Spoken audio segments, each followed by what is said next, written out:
The Guild is Maximum Lawyers' community of legal entrepreneurs who are taking their businesses and lives to the next level. As a Guild member, you'll build relationships, be held accountable, and learn strategies specifically designed to get you unstuck and accelerate your plan for growth. Members are also granted exclusive access to masterminds hosted around the country. Our next event is coming up, and we're heading to Scottsdale, Arizona. There's something truly magical about the power of these in-person connections where real-time breakthroughs happen. Picture this. You're surrounded by like-minded law firm owners tackling your business and mindset challenges together. The energy is electric, the insights are transformative, and the results are game-changing. Investing in yourself is the best decision you'll ever make. The knowledge, strategies, and breakthroughs you'll gain are priceless assets that will supercharge your practice and propel you forward. Join the Guild and secure your ticket to Scottsdale at the best possible price by visiting MaxLawEvents.com. Run your law firm the right way. This is the Maximum Lawyer Podcast. Your hosts, Jim Hacking and Tyson Mutrux. Let's partner up and maximize your firm. Welcome to the show. In today's episode, we're throwing it back to MaxLawCon 2019. Today we share a presentation of an automation panel with Tyson Mutrux, Kelsey, Harlan Schillinger, and Eric Coffman. Let's get to it. Taking something you're doing today manually and making it happen in a more automated way. I would add also that the detail of creating systems and processes is like the foundation of what needs to be in place in order to create powerful automation. And so with the new technology that's available, with how everything is becoming more available on the cloud, it's important to have these processes and systems created because that's going to be what you're going to be using as the backbone to be able to repeat over and over and over whatever it is that you got going on. I think it's funny how you two kind of think of it from like this technical standpoint, and I think of it as more of like a marketing standpoint. And Jimmy and I actually normally disagree on this, or we look at it from different angles, not really disagree. But I look at it as client touches and the number of times we can touch a client, and it is all the other mechanical stuff, moving things from one spot to the next, and not having to manually do it. But to me, it's increasing those touches with clients, and so that it increases their client satisfaction, and it's just better for your business in general. So I think it's interesting how you all look at it from that perspective. I look at it from a completely different perspective. I look at it as a tool for how the client receives information. And it's all about the client, and it's all about customer service, and it's coming in on all the way we talk about, to build referral businesses. Give me an example of how you use automation in your business. A basic softball question, but we're going somewhere here. And the people that listen to the show, they probably know some of the stuff that they've already heard me talk about it. But as simple as with Infusionsoft, what you can do is in the first week. Let me ask this question to the crowd. How many people talk to their clients when they first sign up with one time in the first week? Most of you should raise your hands. Okay. What about 5 times? How many touch your clients in some way 5 times? That's hardly anybody. Jay Ruane, yeah, obviously, because you're also an automation genius as well. But like with Infusionsoft and Lead Docket and other tools, I can touch my clients 15 times in the first week with emails, letters, text messages, things like that. We use FileVine now, which has an awesome text messaging feature. That is actually not automated, but my guess is at some point it might. But with Lead Docket, it is automated, so they get automatic text messages from us when they sign up. Infusionsoft, you get a series of videos from us in the first 7 days. So you get 8 emails, 7 of those are the videos. And that doesn't include the letters that they get. So these are all touches that they get from us that I can't do manually. If you think about all that, if I had to actually physically send each one of those emails with a video link, it'd be insane. And so it increases those touches exponentially. When you started your practice, what was the first piece of automation you touched? It was Clio and it was DocGen, and I don't consider that automation, but that was probably my first, automation was. I thought the DocGen and Clio was amazing, and now I know much better. But Eric, in addition to you developing, this product for intake and conversion, you run a law firm, and it's a sophisticated law firm. It's very litigation oriented. The question that I have for you is, what was the first steps you took when you and Dino wanted to start to what we call automate the practice? Right. So what I did is I actually sat down with, we work in paralegal attorney teams, and I just went and sat down with each team, and just watched their workflow, just saw what they were doing.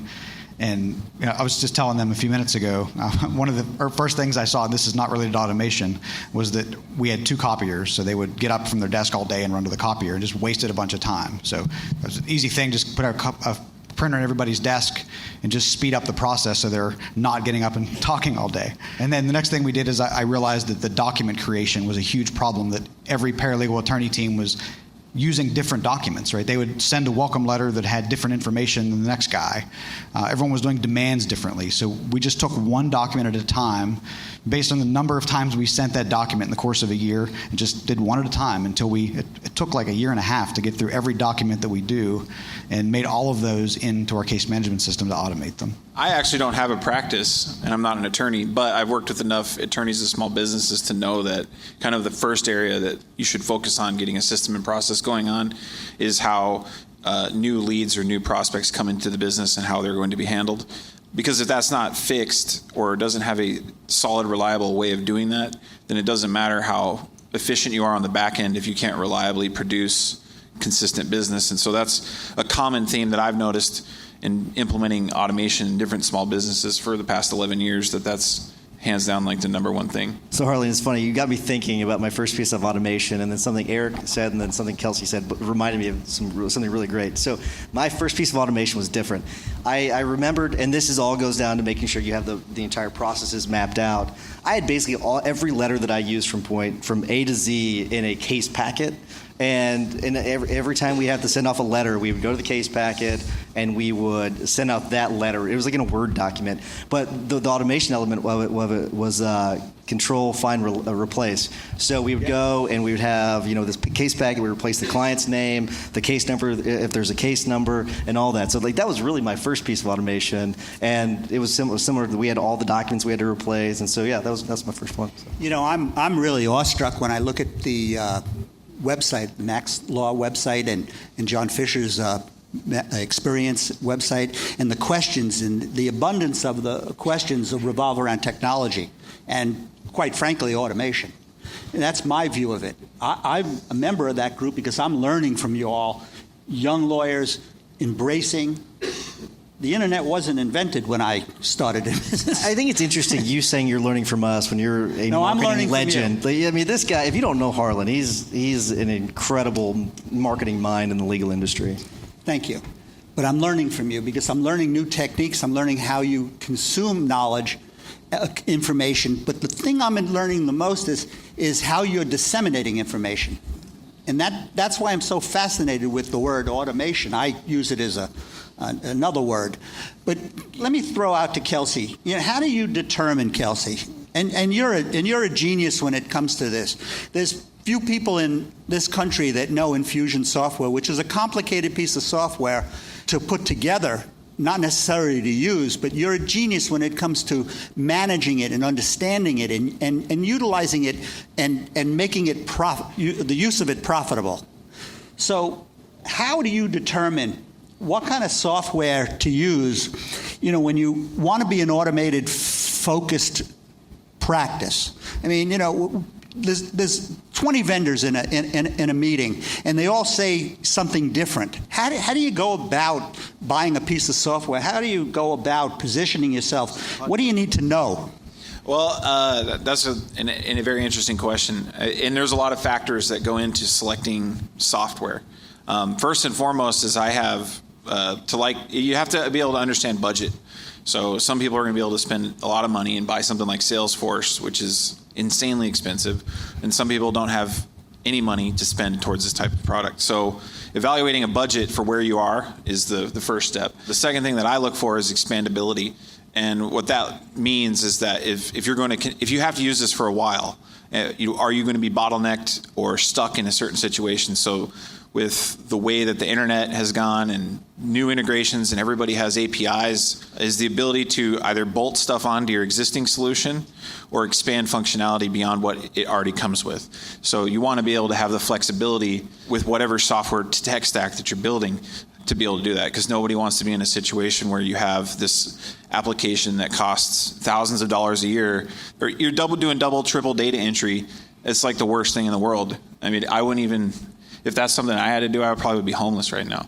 So it's interesting. So about, 4 or 5 years ago, I had considered having, like Bill Umansky's done, having a software built. And so I listed every single thing I wanted on it. And I met with a software developer, and I was about a third of the way through the list, and he says, okay, I'm going to stop you. He said, I don't know how much longer your list is, but it's about $250,000 for just what you want right now.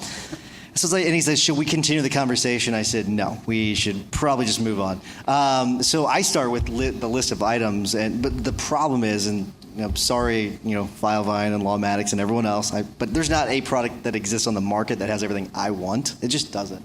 I think that's why integrations are so important. I think having Filevine integrations with other products and LeadDoc is the same thing, and that's why Zapier is so amazing. Think about just 10 years ago. I worked for a firm that it was software based, right? It wasn't cloud based. You can't integrate that crap. I mean, luckily with the internet, we can integrate all these things, and it's great, and all these different systems work together. But I think that where you should start is really list the things you need, find the best product for that, and if it fits within your budget, go with it, and then try to work with integrations. So how do you ask the questions in shopping for a software company, Eric? How do you ask the questions? I think you really have to understand what it is that you need, but also be willing to, I guess, listen and take the advice of what they've come across from their experiences. I think it really just comes down to every business is different, right? There's businesses that they're focused on volume, and it takes different software to do that than a business that's focused on a smaller number of clients and tighter relationships. So you really have to figure out what software fits what your business does. I can tell you, LeadDoc, it doesn't work for everybody, right? It's designed for a certain type of a firm. Did you want to add to that, Kelsey? Okay. I do, because I think dealing with the different systems, the companies can be very difficult. It can be similar to dealing with marketing companies. I think you have to ask the direct questions, and you have to say, does it do this? And they have to give you a yes or no. Don't say, well, it's coming. It's not. Like, if you're dealing with a company like Filevine, they're great. They're like, hey, it does this or it doesn't do that. Same thing with LeadDoc. You've got to get them to say yes or no, or it's coming in the future is not good enough. Okay, you've got to get that commitment, yes or no. Does it do it? And if it doesn't, and if there's a deal breaker on your list, there's probably a deal breaker of things. If it doesn't do it, then you shouldn't hire that company. So don't go for promises of the future. Go for does it do it, yes or no, and move on if it doesn't. So there's been a bunch of conversation today about intake and conversion. Kelsey, you said intake and conversion is where you should start to automate your business because you got things coming at you. They need to be organized. You need to capture the information coming in. You need to communicate with the people that are going out. 70% approximately of all intake and conversion is not converted right then and there. It goes into what we call chase. I want to start with you, Eric. Specifically describe to me the automation and how automation, you started this when Gary asked you the first question, and I kind of cut you off, and I'm not sorry I did that because Gary didn't realize I had a series of questions. But what is the automation process? And tell me about this intake and conversion, because it's the biggest hole, it's my opinion, it's the biggest hole in everybody's bucket. I can tell you absolutely, flat out, it's the biggest hole, because what you don't know, you don't know. And what I think automation says is what you don't know. We know what we got. We know what's coming at us. We don't know what we're missing. Right. So we actually talked a lot about this morning in all these different sessions about getting leads and doing all this marketing to get these leads. And so I'm going to tell you I'll tell you a story of something that happened to me in a 1 hour span. I went to the Florida Association of Justice a few months ago and spoke. And when I got to the airport, I got a rental car, and as I was getting off the plane, I got a text message from Hertz telling me that my car was ready and here's the spot that it was in. Then I got to the hotel, and before I got to my room, I got a text from the front desk asking me if my room was okay and if I had any problems to respond back. And my wife had booked an appointment for the dog to be groomed the next day, and I got a reminder text message. This all happened within like a 60-minute span of time. And so think about the $60 car rental, the $150 hotel room, and the $40 dog grooming all took the time to send me a text message or an email to remind me of what was going on, right? Obviously, far lower revenue than as any potential injury case, immigration case, whatever it happens to be. But almost every law firm I talk to doesn't have any of these processes in place. If they're texting people, they're doing it manually on a cell phone, trying to remember to do it. And so it's really about taking all this time and effort and money that you spent to take the leads that you got and turn them into clients, right? And so one of the key numbers if you remember anything about this, is if you only contact a person one time that comes to you through a website form or web chat or whatever, you have about a 48% chance of converting them to a client. But if you try 6 times, you're about 93%, right? So anyone that's right now, if you're getting a web chat and you call that person back and they don't answer and you give up and you think, well, I'm going to remember tomorrow or write myself a Post-it note, the amount of money you're losing because of not having these things in place is tremendous. Okay, I'm talking hundreds of thousands of dollars for a lot of firms because they don't have these automations in place. None of this stuff is really that complicated. It's having these touches in place to remind your staff to do what you know is the right thing. I mean, anyone in here can tell me what is the best practice. If I have a lead, what are the steps I need to take for the best chance of converting them into a client? You all can probably give me a pretty good idea of what that would be, but almost nobody does it. Right, because they don't have a system Eric, telling them. Let me interject some. Let me complicate your life here for a minute. Most lawyers in this room and most lawyers that I know are going to say, if I want the case, I'll get it. And I get 94% of everything I want. Well, where does the automation figure that out? How does that work? Yeah, I think every firm I talk to comes across with that idea. They get 95% of the cases that they actually pay attention to. The problem is they're not paying attention to 60% of the leads that are coming in. And so what I've seen time and time again is when firms implement a process, they increase their number of signups significantly, 20, 30, 40%. For firms that are doing a terrible job doing intake on sheets of paper and trying to track it in a spreadsheet, I mean, there's a potential of a 30% increase in the number of signed up cases with the same leads you already have. Hey guys, it's Becca here. I'm sure you've heard Jim and Tyson mention the Guild on the podcast and in the Facebook group. That's because we're seeing some really exciting things happening with Guild members and their businesses. The Guild is this perfect mix of a community, group coaching, and a mastermind. Inside, you'll gain support, tap into a network of connections, and continue learning. A common theme among successful entrepreneurs. There are so many benefits inside the Guild, including weekly live events and discounts to all Maximum Lawyer events. Head over to MaximumLawyer.com/the Guild to check out all of the benefits and watch a few testimonials from current members. Investing in a community is like the self-care of business ownership. Being in a community with other people who get it is crucial when you're creating a rock-solid foundation to build your business on, one that's strong enough to withstand setbacks, transitions, and growth. So head to MaximumLawyer.com and click on the Guild page to join us. Now, let's get back to the episode. So one thing that's interesting about the intake process, and something that I've observed in some of the conversations that I've had since I've been here, is that I've heard that I'm a low-volume office. I don't have the volume to need all this crazy applications. I would challenge you in the sense that even a low volume type of situation, after the course of a 6-month time period, you might get 25, 50, 200 leads over that time period. And I don't know about you guys, but I have maybe 25 family members that are still alive, and I can only stay in touch with maybe 3 or 4 of them without using software. So if you're going to have, even in a low volume situation, a tool, and it may not be the same as somebody who's getting 2,000 new cases a month or whatever the crazy numbers are. You're still having to deal with enough interactions with just a small amount of people that having something in place just so that you can reach a conclusion with every lead that you're going to get. Some of those conclusions might be you can't get in touch with them, but reaching a conclusion with every new lead that comes in your door or over your phone or through your web chat is a critical thing. It's funny. I disagree with both of you. So I think that lead intake and conversion is a very close number 2. I think one of the most important parts of a case is getting the case. I think it's really, really important. I think probably the majority of the people in this room, the hardest part is getting that case to the end. Getting it past the goal line. I mean, be honest. By raise of hands, who knows that your caseload is swelling because you're not getting your cases done fast enough?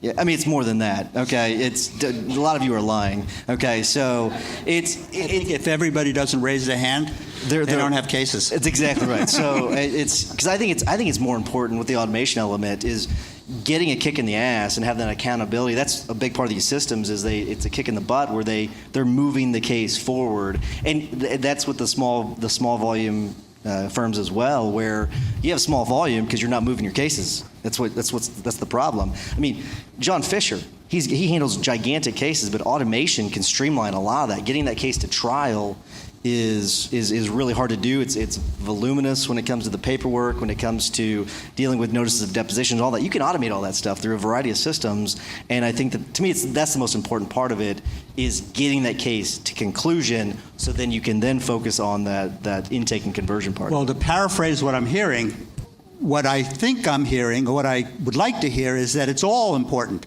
It's moving everything forward. It's not just moving the intake. Yeah, that's important. If you don't capture it, you don't have anything to move. But it's all about the process. The process includes, and I believe that what you just said is part of marketing. Because how a client feels, how that case is being taken care of, and how you're communicating about that case is equally important. I mean, perception is reality, and if they don't perceive that you are working on something and you don't have things in place, then you're not doing a good job for them, and it's about your reputation. Can I ask a question? Yeah, please. I don't want to, and I know you got your thing, but I had a couple questions from the audience, and you guys have plenty of time. Tyson, on what you said, you and Jim talk about it. It's the in-time marketing. I happen to know all the work you've done to systematize how you handle the case. If you could visit about that. And we have a question from the audience, because it's during the time too, litigation demands, all that, the system you have for medical records, all that. And then we have another question from the audience I was asked to ask. Is this Mac or PC based, or does that matter? Take those as you wish. Mac or PC, doesn't matter. I think both of you would. I mean, I'm a believer of cloud software, so it doesn't matter what kind of machine you're using. So it's interesting. So my practice has changed a lot over the last 8 months. I mean, and I'll talk about this a little bit more tomorrow, but my firm split up, and so we changed a lot of stuff. But I can talk about both FileVine and Infusionsoft, the way we do things, and Lead Docket. I've got a variety of things, but one of the things that we did with Infusionsoft, and I've changed it a little bit since moving over to FileVine, is automation of medical records. So if any of you all use Infusionsoft, and I know that people call it Confusionsoft, and it took me over 200 hours to build out what I built out. It was very time intensive, but we automated the requesting of medical records and bills. And so you request them on day 0, day 10 another letter generates, day 30 another one generates, and those are faxed over and they're sent out right away, and it stays on the medical providers. That's one very simple way. I talked about the intake part of it, where they get the videos with Lead Docket. Now they're getting the automated text messaging. Those are just a couple of ways that we keep those going. But with FileVine, and I'm mentioning, I know that FileVine's a sponsor, but I'm giving you specifics. We have something where we have the 30-day case review through FileVine, where we set it up where we get a reminder in our report every 30 days. That's automated, and it tells us, okay, this case, or another one is, this client has not been contacted in 2 weeks. You need to follow up with that client. And through a variety of other things, we can then send out automatic text messages. We can send out emails. So these are very specific things. But Tyson, I want to jump in on that. So, sorry, I'm rambling, but I've got a lot to say. So he just said after 2 weeks, his system's telling him to make a call, and we've done the same thing. So the problem previously is we would only contact a client on key phases of the case, right? So if they're treating for many months, we weren't doing any contact. But then what happens is the clients are calling into the firm constantly wanting case updates. And so the amount of time we wasted having to field these calls and call the people back, it was so much less expensive to set it up so that we were being prompted to make a call every 2 weeks, regardless of the phase, to check in. And when you do that, you can end up handling a lot more cases with the same number of staff, right? This efficiency not only makes the experience better for the client, but it also can make you a lot more profitable. No question. Ryan Sargent, he's not here. He's a listener to the show. We've had him on the podcast. He actually has been tracking the numbers, and he's noticed a 30% increase, I think is what it is. Ryan McKean, you maybe tell me if that's different. I think it's 30% increase if he contacts his clients every 2 weeks on average. So that's a significant difference.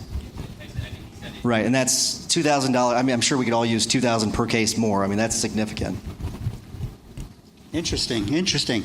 So we'll get back to the value of the case.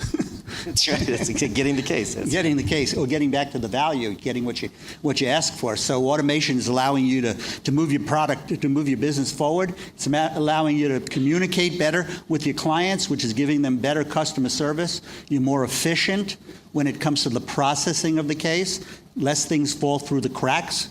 I don't think there's probably anybody in this room that doesn't have some type of case management software. So what are other forms of automation in the marketing arena? I'm going to throw that to you, Kelsey. From the marketing arena, a lot of folks have been here talking about Infusionsoft and some of the marketing related, email marketing and text message marketing, and it's becoming unwieldy. There's this chart that I've seen, like back in 2008, they had a little graph or image that showed all the marketing automation or marketing technology that existed, and it was like maybe 800 different companies, and now it's like some insane number, like 7,000 or 8,000 over the course of like a 10-year period of time. The number just keeps growing and growing. You got Facebook Messenger bots, you got chat interfaces on your website, you have email marketing tools, marketing automation software, Facebook ads, all this crazy stuff, and it's one of the things that I've seen is a lot of people try to bite off way more than they can chew too quickly, and it's better to get really awesome at one thing than it is to be mediocre at none. We have 3 minutes left? Okay, then let me jump to the last question. There's a very strong perception in some circles that automation takes away from personal touch when dealing with clients. Your closing thoughts on that subject? I talked a little earlier about the experience I had in Florida with getting all those text messages, and I didn't say anything about emails. And so one thing everyone should know that people using Infusionsoft is that your emails have maybe a 20-25% open rate, but your text messages are about a 98% open rate. People just can't stand to see that number bubble on their phone. And so I think because text messages are just simply text, they appear just as real as any other communication, where an email obviously can look like it's canned or something like that. But you still, in any event, have to blend using the technology to do automation with a human touch, right? It's not entirely automated. There still has to be a human involvement in this. One of the things that I've gotten that question a lot with automation removing the human touch from their businesses, or it comes off too sterile or whatever that looks like. The main thing that I want to stress when someone looks at how to automate a system or a process isn't necessarily to remove humans or to remove human interaction.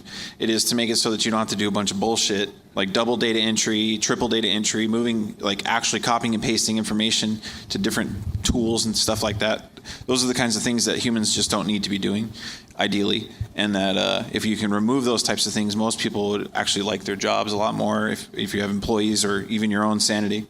I'll just add, and you all nailed it, but don't talk like a robot. I think a lot of this, you all design anything, this is an automatic response. Don't tell them it's an automatic response and delay it by 5 minutes or 20 minutes. Put something like, hey, John, I just saw that you were on our website and I was emailed your information 20 minutes ago or 30 minutes ago, whatever. You can put specifics in there. Give me a call when you're free, or do you have a time to chat? Like, make it personal. Just because it's automated doesn't mean you have to sound like a robot.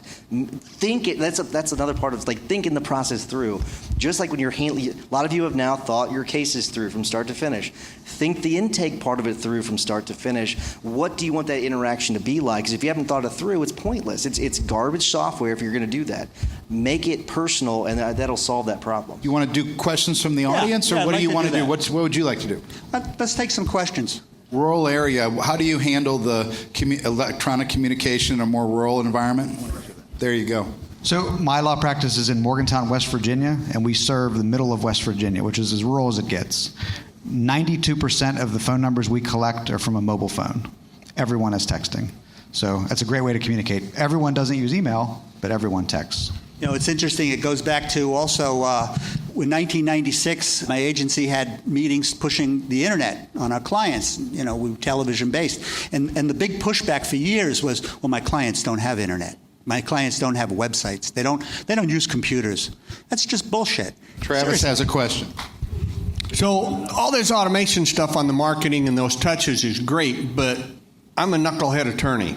Is there a place I can go to find this ought to be basic language of your first letter. Thanks for coming in to see us. This ought to be what you send somebody the next 4 or 5 days. I mean, the concept, I get it, but I'm running up against what in the world do I say to these people in that automated follow-up process?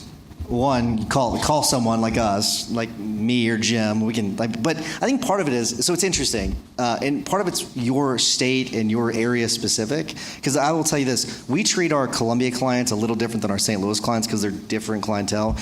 But I'll also say this: like your state's gonna be way different than ours. Like in Missouri, you can't contact an injury victim for 30 days. So, and what some injury attorneys do is after the 30 days, they'll send a police report to the client and they'll say, hey, if you don't have a lawyer, hire us, kind of a thing. So for us, the first 30 days is very, very important. So we lock in that client. Those number of touches are way higher in the first 30 days than after that. So that's different in our state than probably in your state. That may be a little bit different. That's why we front load a lot of that. That's really, really important. But I don't know any specific place like what letters you should send. I can give you every single letter I have. If anybody wants those, email me. Although I hate email, call my office. But I'll give you what I have. I'll give you my entire case map if you want.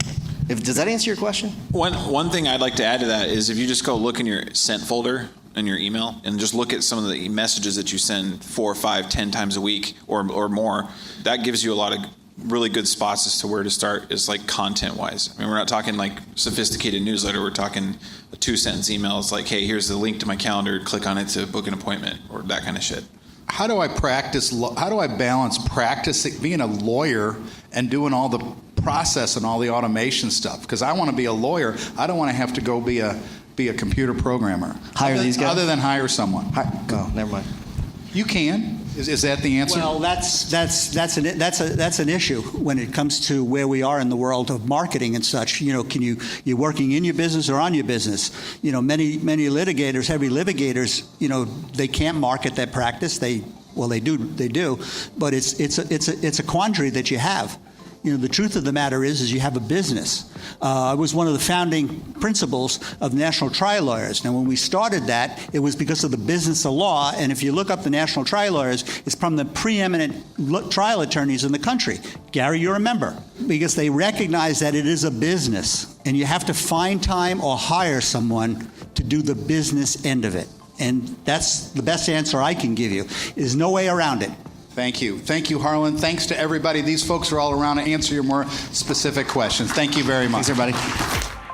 Thanks for listening to the Maximum Lawyer Podcast. To stay in contact with your hosts and to access more content, go to MaximumLawyer.com. Have a great week and catch you next time.